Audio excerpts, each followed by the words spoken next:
Morning, Abby. Hello, good morning. You're joining us that we are covering today and a couple of things that have been going on over the weekend. I'm Abby Garton Crosby and I'm joined with our other political reporter, Steph Braun. How are you doing, Steph? Not too bad, thanks, Abby. All right for a bank holiday Monday, I think. Yes, indeed. It's not raining here, which is good for Glasgow on a bank holiday, so I'm going to take that as a good sign. So yeah, we've had a few things going on this weekend. It was a kind of quiet Sunday yesterday, but there was some debate over whether or not Scots is a language on social media, wasn't there? Which we've obviously put on our front page, which came from George Folks. For those who don't know, he is a Labour peer and a former.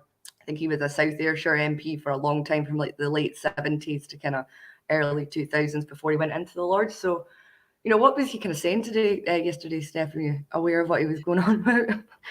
Yeah, so George Fawkes was basically claiming that Scots wasn't a language, but he was actually part of Tony Blair's government at the time that actually declared Scots as an official language, which has made him look like a bit of a fool. And I think we had an interview with Billy Kay, who was who was a big sort of voice about making teaching Scots more and things like that. And he was one of the first to sort of hit back at him with pointing out that you were actually part of the Labour government that made this an official language. And so I think he's just looked like a bit of a fool, really. Obviously,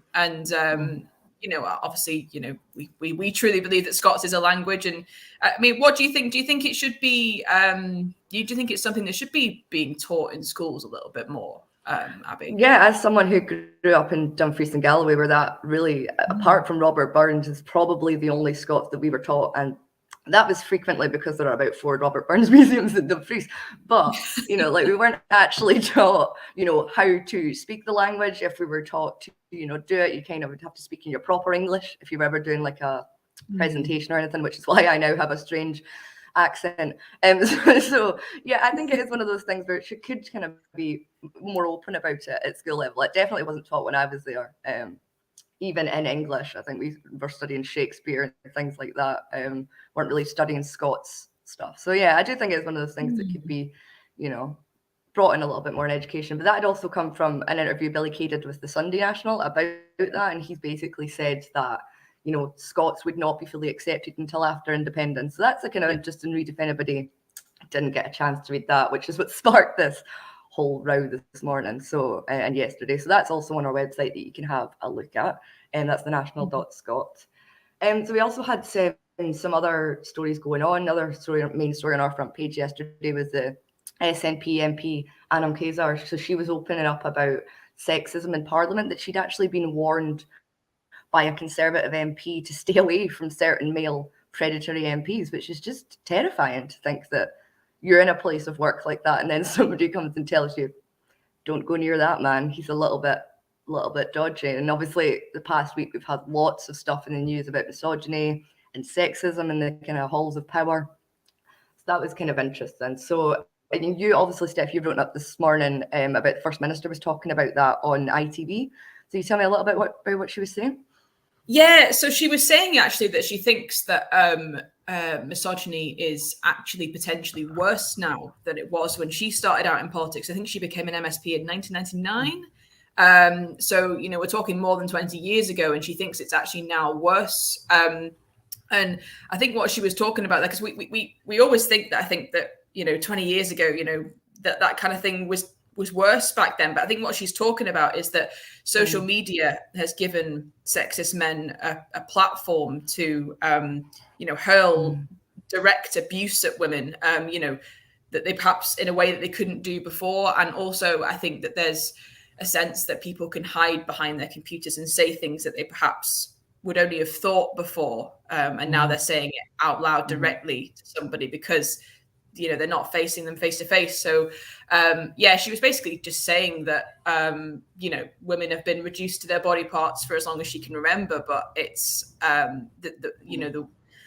the manner of it is totally has changed a lot now, and she thinks it's actually worse to deal with for younger women. And as you were saying about Anam Kaysar, I think that's awful that she was having to be warned by a Tory MP as well, who obviously knew that what was going on, what people were like, was having to warn her about that rather than actually sort of, and that suggests that it's an accepted culture. It just goes on, and you have to warn people about it rather than that something actually being done about it. But there's been a bit more of a conversation this morning, hasn't there, about senior MPs calling for something to actually change about the way working practices and things. Yeah, I think it's one of those things where it's systemic. I was talking about this in the live stream with Laura last week, that it's a kind of systemic issue because parliaments are generally, well, they were created for men, if you think about it. If you go way back historically, I could talk about this for hours, but it's essentially, men, that was what the parliaments were created for. It's been difficult to get women into those places of power. We have an almost 50-50 parliament in Scotland, but in Westminster, it's not near that. There's a lot of work that needs to be done, and it doesn't surprise me that those things are happening in an area which is fully dominated by men, and it kind of always has been, because that culture is going to have been there for hundreds of years, probably, and it also kind of stems back to stuff that Hillary Kennedy was saying as well, like you're saying about the First Minister, where like social media, she was saying it's created this disinhibition now, so it's not just bad online, but that's starting to kind of come onto the real life now. And that it's like people have got, they're more willing to say that to somebody in their face, to shout at them on the street and things. And it just kind of feels that like something does really need to be done about it. I think we're kind of at one of those points now where it's has to be dealt with. So hopefully that the Parliament will do something about it. But I will not spend the whole day talking about feminism today. So we've also got a lot coming up this week. But first of all, Andy Murray's been in the news this morning, hasn't he? Could you tell me a bit about what's going on with the Muslim sector? He has, yeah. We love Andy Murray at the National, but he's come out actually this morning and said that he's having a bit of a tough time, getting on board with Wimbledon, the UK government's plans, to ban Russian and Belarusian players from Wimbledon. This came out, about a week ago, I think now, that Russian and Belarusian athletes will not be allowed to compete at Wimbledon this year. And I think in other sports, where Russia and Belarus have been banned, I think it's just been accepted that that's something that has to be done. But this has caused a bit more of a riot in tennis and I think it's because they're individual sports people, so it feels a lot more like an insult to them. And Wimbledon originally said that, I think that they, or the UK government, that they were only going to ban Russian and Belarusian athletes if they didn't speak out against the war, but they've just gone, you're banned now. So Andy Murray's basically just said that, there isn't, he understands there isn't really a right answer to this, but he has said that he's not supportive of players getting banned, but he's also sympathetic to, the organisers at Wimbledon and what they've got to deal with, and they've been left a tough situation. So I think it's an interesting debate. I can see both sides of it, really. I think you've got to make a stand, but I do feel for the athletes that can't compete. Of course, because they're then being personally penalised, even if they have nothing to do with it. Exactly. And then how would you, are the tennis authorities going to sit them all down and ask them what their political stances are before they let them play? How is that going to work? So that's a very interesting one. So that should be up on the national site later at some point today. It is. And obviously we have one massive thing coming up this week, which is the local elections. So we're going to have polling day on Thursday. The National have got lots of coverage coming up. We also had a poll that came out yesterday. So the poll was basically saying that the SNP are going to have a kind of comfortable victory at this election. The Tories are going to slip into third, and Labour are going to pick up a lot of those votes. That is not that. We'd heard that kind of a couple of weeks before. There was a similar poll that had said that. So, I mean, do you think that's a surprise, Steph, or do you think that, party gate and things are going to have an impact on the Tories, despite what Douglas Ross has been saying for the past 2 weeks? Yeah, I don't think it's too much of a surprise. I guess on some level, I think it's a surprise that Labour are picking up as much as they are, are predicted to. But but I think that it's no surprise that the Tories are looking like they're going to be affected by what's happened nationally. There's just so much. It's not just Partygate. It's all this this conversation around sexism now. There just seems to have been so many things that have led the Tory government to be put in a bad light. And it's, I think, you know, I know it's a local election. I know it's meant to be about local issues, but it just, you know, every time national issues affect a local election, it happened last time. The 2017 local election was on the back of the Brexit referendum, and you could see there was a bit of a Tory surge there.